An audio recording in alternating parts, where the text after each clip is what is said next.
Welcome to the 114th edition of Make Pro Wrestling Majestic again. I am Tiger Height. And I am Peanut Gallery. So, we're kicking off here with NXT's Great American Bash.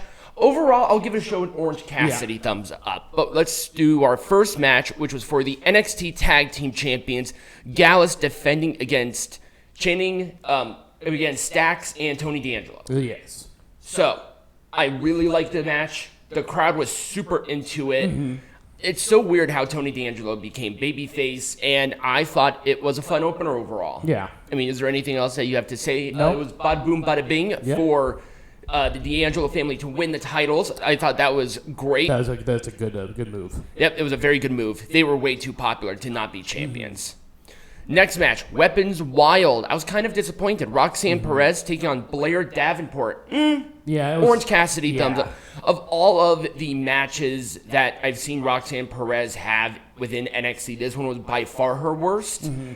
Well, I wonder if it's because maybe she's not adept to weapons usage. Maybe. I don't know. I mean, I think because there wasn't anything there that it was for, or there was no forward progression of this, because they're going to have another match. Because obviously Blair Davenport's a little bit more experienced when it comes to weapons-based matches, just because of where she's come from. Yeah, Roxanne Perez just seemed a little lost throughout the entire match, and it was fine. Yeah. It was a perfectly acceptable match, but I don't know, I guess my expectations based on their rivalry was just a little bit more than what it was. It seemed too robotic. Yeah. There wasn't a good flowing movement with anything with this, and it was pop rocks on a bunch of chairs for the win. There were just some noticeable botches too that I was just like, eh. Baron Corbin and Gable Steveson, his debut match. He's fine. Yeah. I thought he was perfectly acceptable.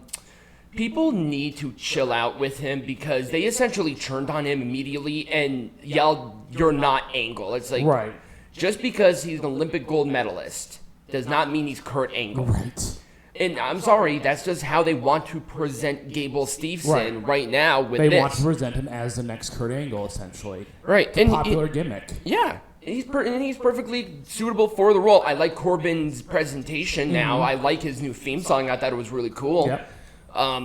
But this was a kind of a rock in the hard place sort of match because it's Gable Stevenson's debut. Yep. Baron Corbin just went through a huge clean out of all of his bad gimmicks, and then you put them in a match against each other here. Right. If you wanted to do this, have Gable Steveson face somebody like Dijak, who can eat a loss but not get too hurt about it. It was a double count out, but that's what happens when you put yourself in a rock in a hard place. I'll give it an Orange Cassidy thumbs down just because I was just like, how are they going to do this? Right. And what they did was not what I would have done. Yeah, well, I wouldn't have had the match in the first place. I would have had them do two different things. Right. For the NXT North American Champion, it was Dominik Mysterio taking on Mustafa Ali and Wesley. This was a good match. It gets a full thumbs up. There was a lot of great action. The pacing was exactly what it needed to be. Dominik is the most hated person in America right now, and it's freaking awesome. Right. He was so hated, and he hung out with these guys. Yeah. He really showed off what he could do.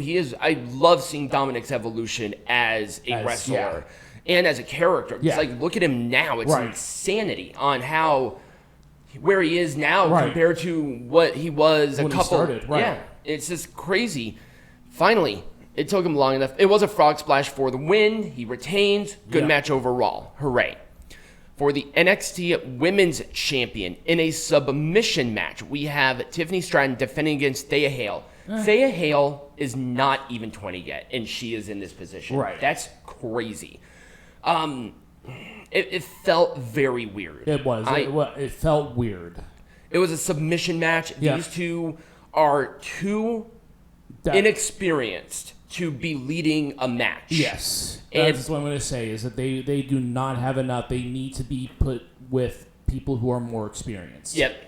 I did like how they ended the match, though. Yeah. And I did like seeing Tiffany Stratton in more of a brutal fashion. She was very aggressive in this, and I think that was very good.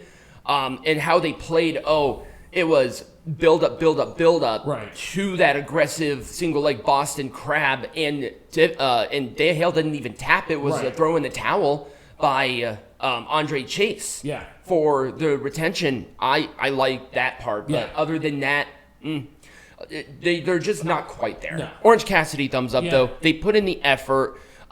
People were super into Thea though. She is way over, which is great to see. And finally, our main event. So number 1, 2 thumbs up. Good Lord, this is Carmelo Hayes' best match by a country mile, and he has had Dragunov won not his best match. He's had a lot of great matches, but his match with Dijak is one of the best hardcore matches I've seen in NXT period ever. And but this was no slouch of a match. No, this, like I said, a great match. Yeah. We knew it was going to be a good match, but this exceeded expectations by a lot. And Dragunov is just one of those guys who can eat the loss without being hurt in the long run. And it was nothing but net for Carmelo to win. Awesome ending to the pay-per-view. Yep. And that's why the pay-per-view gets a full thumbs up from me. I liked a lot more than I hated, but there were some noticeable stuff that I just cannot look over. Some questionable booking decisions. Yep. What can you do there? Yeah. So when we come, is there anything else that you need to say? Nope. Okay, great. So when we come back, Peanut Gallery, what are we talking about? We're going to talk about the AEW Women's Division. All right, again.